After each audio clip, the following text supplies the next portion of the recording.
visualize, pre-frame, and ask a great question today to supersize and grow your business. Sharon Horne-Ellstrom here.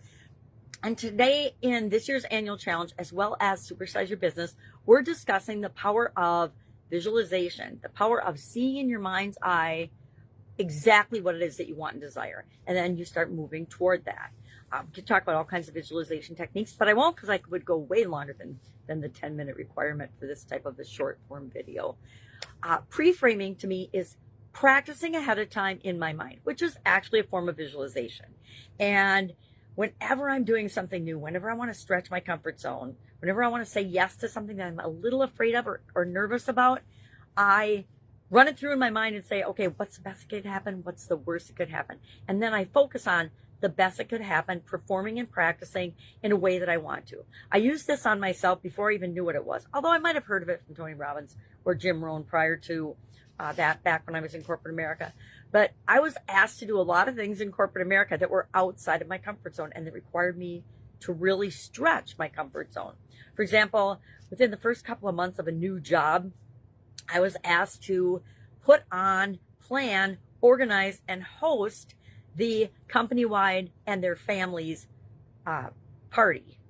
A party for us to celebrate, I can't remember what milestone it was now, but some milestone in the manufacturing portion of this business. We had 800 employees. So 800 employees, all their families, and the agenda for the day, everything from the beginning to the end. It was my responsibility to lead a committee. I had to form my own committee to do this and plan this party and then actually have the party. And fortunately for me, it turned out absolutely fantastic. It was one of my first outside my real role activities that I was asked to do for this organization.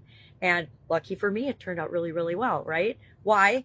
Because I surrounded myself with like-minded people. I got a lot of people involved as part of the planning process and things. And I didn't expect myself to do it all myself, especially since I'd only been at the company like a month when I was asked to do this. That was way outside my comfort zone. Party planning and things, even my own wedding, I actually farmed out almost everything in it to family, friends, people I trusted to pick things for me because I was so busy at the time working for this same business, as a matter of fact, that I knew I couldn't do it all myself. And sometimes we just need to ask for help.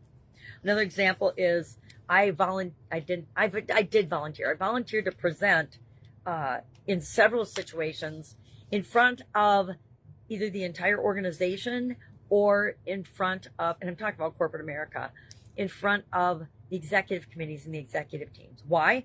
Because I knew it was outside my comfort zone, but I also knew that someday I needed to be able to talk confidently in front of people, no matter who they were, who they are, or their position in a business, an organization, etc.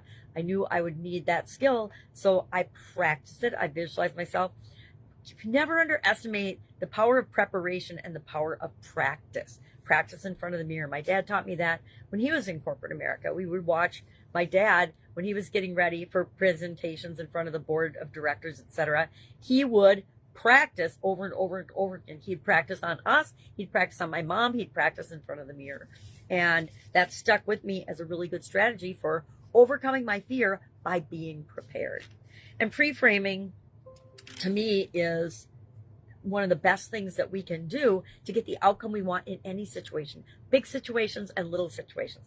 And when we get a positive outcome, that totally increases our confidence, gets us better results, and helps us to build and grow and supersize our business. We build and grow and supersize our business by building and growing the people that help us to build and grow and supersize our business. So giving feedback, providing feedback, coaching, mentoring, it's part of every owner, operator, and leader's job, whether you think it is or not. How you treat people is going to have a much bigger impact on their performance than your ability to put them down or degrade them. And my favorite leaders are leaders that lead in the positive by pulling you along with the vision and then coaching you and mentoring you along the way so you can develop your skills and abilities. The ones that I have little respect for are the I'm the boss, you do it my way or the highway type bosses. Just a little bit more about me. So another tool that I like to use and we're talking about today as part of the annual challenge is, who would I be without the fear? Who would our organization be How would we show up in the marketplace? How would we show up for our customers if we have no fear at all? If we're not afraid of pushing the envelope, if we're not afraid of disrupting our industry, if we're not afraid of being first, how are we going to show up in the world differently for ourselves, for our employees, for our team members, for our not co-conspirators. I don't want to use any negative language with all the crap that's going on in America right now. How do we show up to make the world a better place? All right.